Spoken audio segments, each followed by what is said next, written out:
Hello, everybody. It's Dina at the Realize Foundation, and I'm here today with Devan Featherstone, who is one of our authors in our upcoming Scars to Stars book coming out in September. And so I wanted to talk to Devan a little bit about what his chapter is about and what his experience has been working with us in this project and learn some more about him. So, Devin, if you want to introduce yourself a different way, feel free and tell us about what your chapter is. Okay, well, hello everyone. Welcome to Scars Stars, Volume 3. Thank you, Dana, for the opportunity to literally get my story out and for being there for me recently. It's been absolute blessing. My chapter really is about overall my entire life, but I feel that my life is also a reflection of a lot of the traumas that we as people suffer together. Um, my traumas are your traumas in the sense of something me and Dana have in common is friends who have committed suicide. So my chapter is about that as much as it is about loss of friends that you'll never see again. Recently, that's happened to me, but that was due to a memory loss issue, which really stems from my childhood, which really is where my story begins.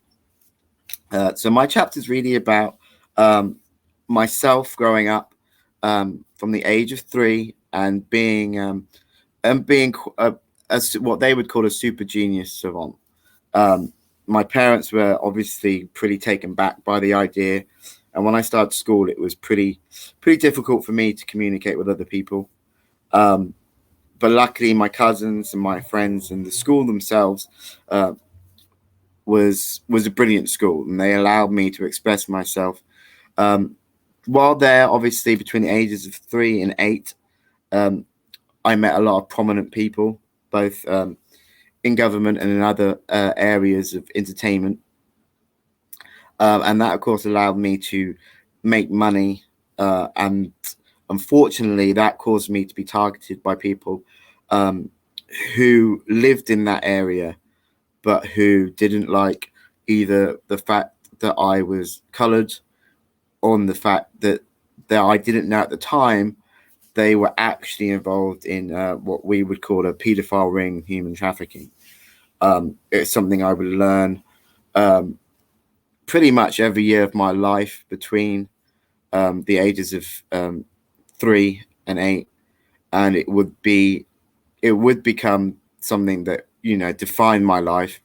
Um, to clarify, I mean, even now it is something that through this as a means of communication in regards to trauma, it's something that I don't think you ever truly get over. I With my memory loss, I've it's not just it's physically losing so much time with loved ones, with my own children, which is obviously another part of my story, and how those relationships have all been affected by this one criminal aspect, and that has essentially both ruined my life and been, I guess, the very reason for it. Um, is the things I've always wanted to do is help people, and I believe helping people um, is something we do through God's love. I've always believed that we can strive to be a better community in every aspect of the word, no matter what nation you're from, no matter what color or sex or gender you are. And so I guess my story is really about overcoming um, all the hatred and all the evil that you might experience in the world, whether it's from bullying at school um, to people wondering if you're insane or not because your story's so unbelievably heartbreaking yet overwhelmingly incredible. And then having the bravery and strength to really try and push forward, not just for yourself, but for your family, your friends, and essentially for truth and justice. And I think that's something that we should all strive to do every day. That is true. Thank you for sharing that, Devin. I know our audience doesn't know yet about your memory loss and what you're going through now to try to kind of relive or understand a lot of things that have happened in your life. If you want to talk about that a little bit. Yeah. Yeah. I mean, so as Dana already knows, I'm trying to explain this as easily as possible. um, it's like living two lives. One life I knew from the day I was born until 2018. I was absolutely certain of who I was, what I'd done, who all my friends were, and then I started getting flashes of memory, um, which some people might call dreams or daydreaming, and I didn't really pay any attention to them. I then started seeing a psychologist, speaking with my family and friends, and it was clear that I needed to take a journey to America to find my footing. And so in 2019, I came here to Los Angeles, and I actually ended up recalling Hollywood Boulevard, the hostel I'd stayed in. I started recalling and meeting friends that I had known years ago, that started helping form and creating solid foundations that were no longer figments of my imagination. That was real memories, real events that happened. And the more and more I delved into it, the more exciting and scary life got. I traveled to Las Vegas, which is what I thought was for the first time, and I ended up walking halfway down the strip before I realized I'd done it before. Um, but it was worth doing again because life is worth taking that journey for. And what I said about a friend passed away, I only got to speak to him once before he did, and it's because of that that you can really that sense or cliche that you're taking carpe diem, seizing the day, taking those opportunities. That really hits home because no matter how bad that struggle is, that journey back to who I am has helped me recover my life. I didn't know I had children in this country. I didn't know that I was a great dad. I didn't know that my parents got to be great grandparents. And with my parents gone now, it's so uplifting for me to think that I didn't fail them, that they saw what their son was capable of, and that he was a good man, and you know Mhm. that life didn't get me down. That I didn't let the beginnings of my life get me down, and that I've dedicated my life to not just to my memories, but to, like I said before, truth and justice. I said if there's anything worth fighting for, it's each other, and it's definitely making sure that um, bad people get what they deserve, and good people get the opportunities and love they deserve as well. That's true.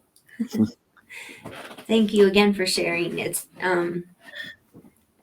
been, I mean, from what I know and from the conversations we've had, you've had a, like you said, incredible life and a trauma filled life as well.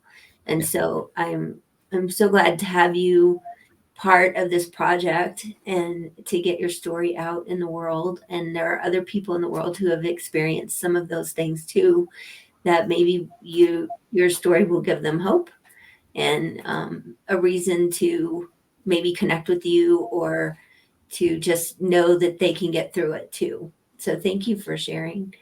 And I want to ask you about just the weeks that you've been involved with this project and what that means to you or what impact it's had on you. Yeah. Being part of this project has a really positive impact. And I mean, if Dana comes to you or if you need help, I would definitely go to the Realize Foundation. I mean, it's not just Dana and Demi; it's all the people I've met while doing this project.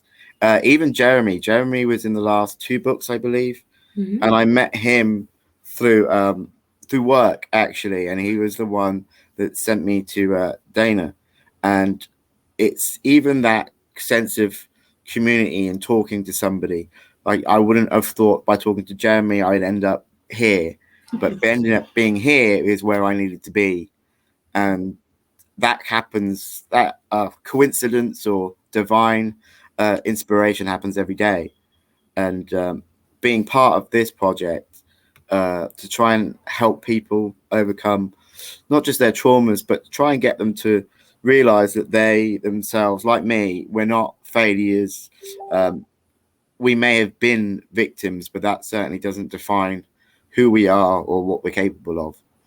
And yeah, we shouldn't be afraid, not just shouldn't be alone and shouldn't be afraid to trust people and open up. It's something I'm only now capable of even trying to do.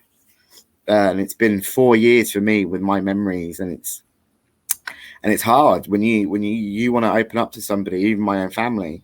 You know, you're trying to explain to them, like, I know I haven't been present um, through many years, and you know, even they've had to tolerate it. So, well, you weren't really you then, so that we didn't know how to talk to you, you know, about something you don't remember.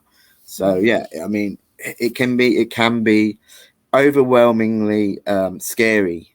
But to be part of this project gives you a way to express yourself and release that tension. It gives you a community of people that understand some of your traumas, if not all of them. And it's a family essentially that you don't have to get rid of. It can be there for, and I think that's what community and life is all about. And you know, the Realize Foundation has given that to me and so many others so far that hopefully they can do that for you too. Well, thank you, Devan. I had a built-in commercial. Yeah. um, excuse me. Sorry about that. I think it is really important, and I was talking to another author earlier today, and we were talking about um, how wonderful our brains are in the sense that it protects us from things. And sometimes when you've been through trauma, especially some of the trauma you've been through that I've read about, it might be hiding those memories to protect you because it's sometimes things are so intense or traumatic that you don't need to relive them. So maybe that is part of you losing some of your memory. Yes. Yeah. Yeah. Um, and I think that, we were made in a way that our brains are so powerful in so many ways, and how that like fail safe part of it protects us, and especially with um, for me, I was telling Katie earlier that the day of my suicide attempt, I remember those few hours so clearly, but everything around it in that time of my life is still fuzzy. Like Yeah. I had to call and talk to friends to help me remember or ask them what they remembered because they didn't really know the whole story. Yeah. But just understanding what they saw about me in that time, like what was going on. And it's crazy how different people in the same situation have very different perspectives Yes. too. Yeah. Because, some people think, oh, yeah, I remember this really clearly, or this is really fuzzy and I really don't know. So I have to go on what other people are telling me. Yeah. So I haven't experienced that to the level you have, but I've experienced it enough to understand a little bit Yeah. about how that feels because you're asking somebody that you love and trust to tell you what they saw because you don't remember. Yeah. And it's also crazy to me how clear 1 hour is and the hour before is so fuzzy. Yeah. It's hard to Yeah. discern what is real and what is, you know, truth. Truth. Yeah. And I mean, I've had that with my memory loss and with my life so far. It's not just relying on people, but it's relying on. Um, so a lot of people are like, "Are you sure they're memories, or then you're not making gaps?"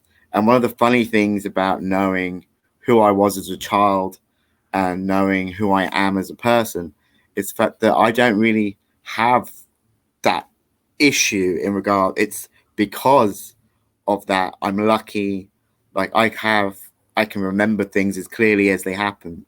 You know, it's part of the gift of being a savant that allows me that. And I don't, as a child, I didn't see.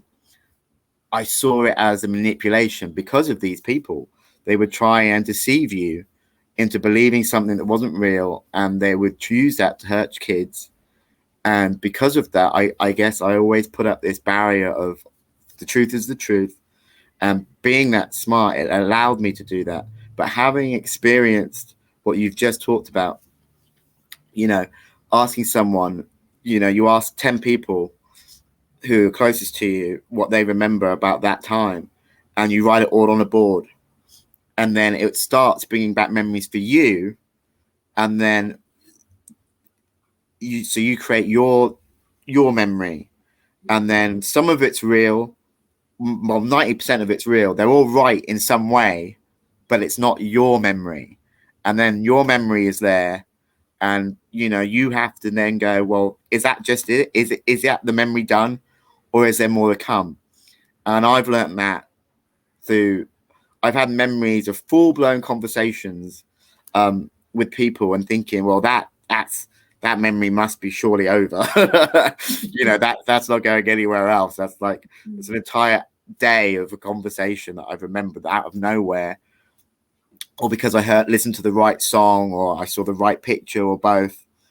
And then I could be waking up and just be like, oh, there's more of it. But that's, to me, that's my brain waking up to what I hope is that same beautiful young child, um, whose brain waves and patterns are working now, in recalling his life properly, without the trauma interfering, with all those blocks being removed. And I'm hoping that that's where it is now, rather than. So it's not like. So now it's me trying to explain to other people that I remember this, and I remember that in the past, because, like you said, my memories have been cloudy, that I've misconstrued a conversation because I didn't have the other part of the conversation. Mm. like a typical exam, you have comprehension and understanding, but you need both parts to actually make it to make it whole again.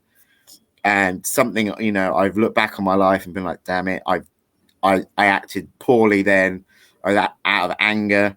And even if the anger was justified, you know, tomorrow I'm going to have a memory when I realize, damn it, we made up for that. And I shouldn't have said those things.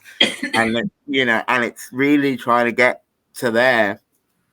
Mhm. And I love the fact that in the past, um, family, friends, everyone has tried to do that. Well, we've been part of that. And I think that's the beautiful thing in itself. And I've learning to love myself while doing this is one of the hardest things I've ever had to do. Like I mean, where I was before, um, and even that, the cliche of you really do need to love yourself to be positive. It's true. Um, Even the abilities to lift trauma, to accept what's happened to you, will heal you physically and mentally. Um, and because if you don't love yourself, you're going to leave yourself in this pit of despair, surrounded by all the negative feelings and emotions, and you Mhm. won't allow yourself to open up to the positive ones, and you won't see yourself clearly. And trying to do that for myself has been, while trying to be a decent human being, just trying to function, go to work, have a decent conversation with somebody. I mean, even my friends that I live with, it's like, Devon, 1 minute you're there, and then next minute you're gone. And, sitting right next to each other, it's like, wow, just pay. Oh, I can't help it because my brain's going. They've reminded me of a conversation, and now my brain's like, oh, you're awake now. So that's what your life is going to be like. But I completely understand. I can't imagine experiencing that to the extent that you have, Yeah, but I have experienced it a little bit, yeah, and it's kind of like, okay, I need to remember this to understand and process and heal and move on, yeah. but then I don't necessarily want to even know about it once I get Yeah. past that. And that's it. So I don't want those memories. Thanks. It's Yeah. you can keep them where you stored them. But Hmm. with my life, that's exactly what led me down dark roads. Um, these people that would have hurt me, they were able to do that because of the trauma. They were able to do that because I didn't understand who these people were. I didn't recognize them, Hmm. and that led to other people, like you say, being hurt or being involved. It was hard to make friends, and then all that guilt as well comes in. Like, if it wasn't for me, and these people never would have got hurt. But then, I'm like, well, then who's to blame? Because I was just a child. You Yeah. know, who was helping me, who wasn't helping me, and how did these people manage to get away with, and even that. So even trust issues where it comes to Oh, law enforcement or teachers, or who do you trust, who can you go to, who's going to be there for you. And like I said, the guilt of even having a friend and then realize coming to America, meeting a friend, and then my poor friend who hasn't done anything wrong gets attacked by these people because they're hanging out with me. It's not what I wanted, yeah. but it's what they want, because to them it's an enjoyment factor, and it's something that it separates us. And I feel guilty about that. And so even having to go through that, and yet feeling guilty, loving yourself, trying to love yourself while feeling guilty, while being appreciative of the fact that other people that have suffered are in your life, have gone through these traumas, and are trying to be there for you. Hmm. Yeah, it's overwhelming. It's Yeah. and it's everything. And like I said, you're still trying to go to work, still trying to get money. You're trying not to be depressed, Hmm. um, all in the hopes that you can heal, and you can bring your family back together and be with your friends, and we can all get on with our lives. And Yeah. yeah, it's fascinating how the human brain works, but um, I think the soul and our resilience and the strength comes from us being divine and knowing that we have a purpose and place in life. Hmm. Yeah. And I do think that um, my grandmother used to say, God only gives you what you can handle. Yeah. And then she would say, he must think I'm really strong. Yeah. My mum used to say the same thing. And Mhm. I guess I have been feeling that as well. I mean, when I was young, I was very close with the church, and I felt my mum tried to get me back into it um, after my dad passed away, and I felt very disconnected from faith, not really so much religion. I was raised Roman Catholic, but I was very more spiritual. I met a lot of spiritual leaders, and in different ways of faith around the world, and I found that it was faith that was the thing that held us together. We all have our different ways of religion, having or Yeah. traditions, and how we conceive that faith. But I think faith is really what um, binds us. And it wasn't until I realized um, that also was an aspect I was missing, and it was, again, eye opening. It's having to accept the fact that that's such a big part of my life as a child, that I neglected all these years. And had I not gone to the church here, St. Thomas of Apostle, I wouldn't have that back in my life. I wouldn't have those memories. Probably I wouldn't have walked down that path again, and I wouldn't have known that God and Jesus and the faith was on my side. I wouldn't know, I wouldn't know all these wonderful things. And I wonder how much of your life you really forget, and how much it's just the fact that as we get older, maybe we're not just being our true selves. Maybe we don't remember our childhood so well because we're just not those children anymore, but we should be, because there was nothing wrong with those children. Those children were beautiful, amazing beings. And maybe as we get older, we should concentrate more on keeping that inner bit of our inner child, free and loose, to make friends and fall in love. That's a really good point.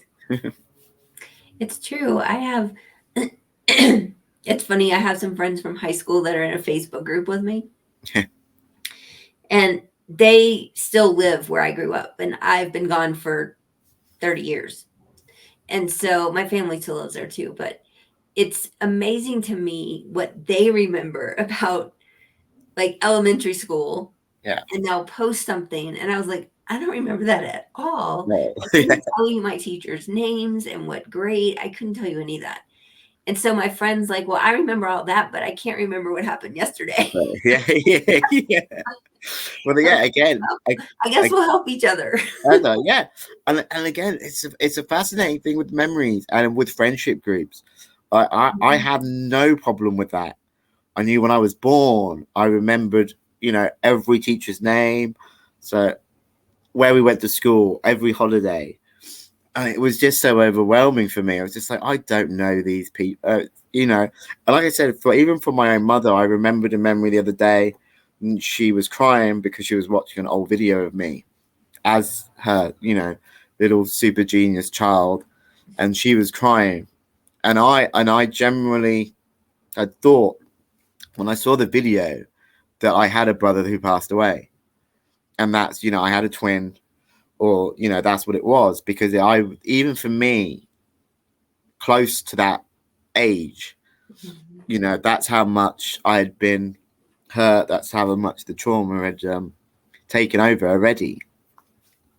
That I didn't even recognize my own self, and her having to get experience that as well, and wondering, and even now, so losing her in 21, while I was here looking for my life, is something I'm going to feel guilty about, because I would really like her to be here now, to know that I remember that, and I'm sorry, but I'm happy at the same time, and I know she'd be happy for me, but it's just one of those silly regrets that we all have when we just want things to be perfect. Um, but we also have to accept the fact that they're not, and keep moving forward, I guess. Well, I think that you should not feel guilty, and I think that your mom knows. That's what I think. um, yeah. Well, is there any last word you want to give to whoever's listening? Uh, Not really. I guess my quote, is something I guess I haven't actually sent yet, but I guess it would be something like, to be happy, um, but never at the expense of another's. Um, Mhm. that's something I genuinely believe in myself. That's something that I, through my life, I believe discovered, and I believe it's a way that to help you teach to live your life, be respectful of others. And my favorite quote while doing this, um, would be that a thousand griefs can be shattered by one joy. And you should never let somebody else's pain or anguish define your happiness. That's a good one. Yeah. I think we'll end on that. Okay. And I just want to say, for anybody listening, you can find us at therealizefoundation.org, and you can read all about our books there and our authors. You can also apply to tell your story. And you also can read more about our events and our free hope course that we have there, and all of those good things. So we hope to see you at one of our events, or hear from you in our Facebook group. And thank you for watching. And this book will be out in September of 23.